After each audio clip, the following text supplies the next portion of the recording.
Hi, so I'm Sharla. My last name is 076. I'm gonna be talking about um, Trump's administration's war on college. I'm gonna be taking my source from CNN's Great Takes Trump's administration war on college. And this is for my last assignment in my second semester in Western cultural civilization. So, is America losing its global leadership in science and higher education? This isn't just about rankings or grant money, it's about slow dismantling of one of the cornerstones of America's strength its university system and the research it fuels. The foundation of global leadership, innovation, and prosperity is now under threat. With just over 4% of the world population, the United States is home to the majority of the world's top universities Harvard, MIT, Stanford, and many others. This didn't happen by chance, it came from decades of strategic investment, a strong research culture, and a commitment to academic freedom. These institutions not only educate Americans, but they also attract global talents that want knowledge, foster innovations, and influence every sector of modern life. From the internet to life saving drugs like vaccines, much of today's world was built in America's lab. But that world's ecosystem is at risk. So the US system works because of federal funding, primarily through the NIH, and the NSF. These agencies fund science not just with lab supplies, but with support for students, staff, buildings, and technology infrastructure. This funding structure is pretty unique. Unlike private sector's R&D, which seeks profit, well, federal research promotes public knowledge and open access. The outcome benefits all society at large through research, technology, and education. Cutting this funding means breaking that engine. Let's talk about overhead. Overhead or indirect costs covers lab, electricity, safety, and admin support. Normally, 40 to 50% of grant money goes towards these, but recent policy pushed to cap these at just 50%. Take Michigan State University. Its $330 million budget research center was built assuming standard overhead reimbursement. If that funding disappears, the building can't function and future projects won't even begin. You can't conduct research in the dark, now can you?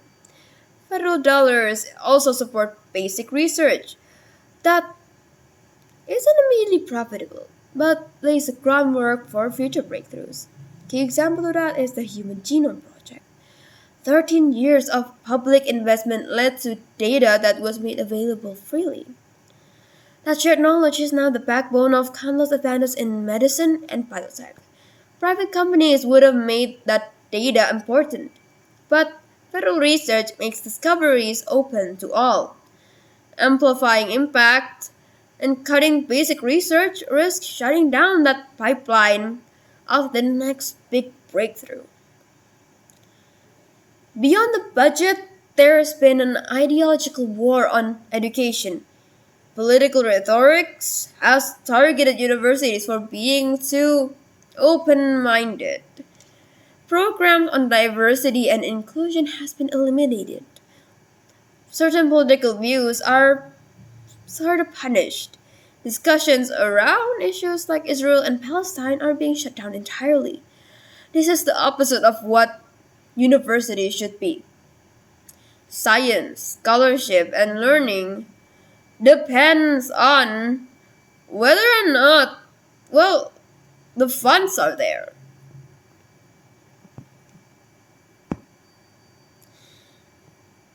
It also depends on open dialogue. So, when you sign a disagreement, you kill what the progress is there.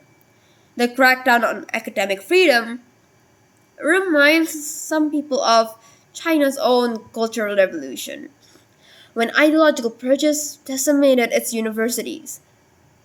Although China did eventually recover, it did took decades. Now, the irony is that while America risks repeating that mistake, China is doing the opposite. It's investing heavily in science, building universities, and recruiting global researchers. It's learned from and is growing rapidly. Meanwhile, the US is slashing its funds and undermining expertise. China's goals are pretty clear: become the global leader in science and innovation. Their strategy? Well, massive investment, centralized planning, and relentless talent acquisition from any country. America, by contrast, is pulling back, not just in education, but also in lots in research, apparently. It's a strategic blunder on the world stage. Scientific leadership drives economic growth, national security, and global influence. Lose that, and America will lose much more than status. They'll lose resilience and self reliance. If the US continues to cut support and politicalize research, the best minds America and other foreign places will go elsewhere. And we're already seeing it. Students and scientists are choosing to go to China, Canada, Europe, or other places in Asia. This phenomenon is called brain drain. Once top talent leaves, it's incredibly hard to bring back. Rebuild trust, infrastructure, and reputation can take generations. This is how superpower fade, not through bang, but through neglect. Still wondering why it matters? Well, here's how. Your smartphone probably wouldn't even exist without federally funded semiconductor research.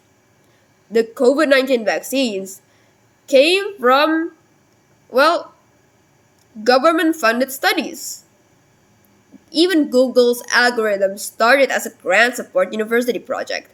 These aren't ivory tower curiosities, they're real world innovation that defines our lives. Defunding science doesn't just hurt academia, it hurts us.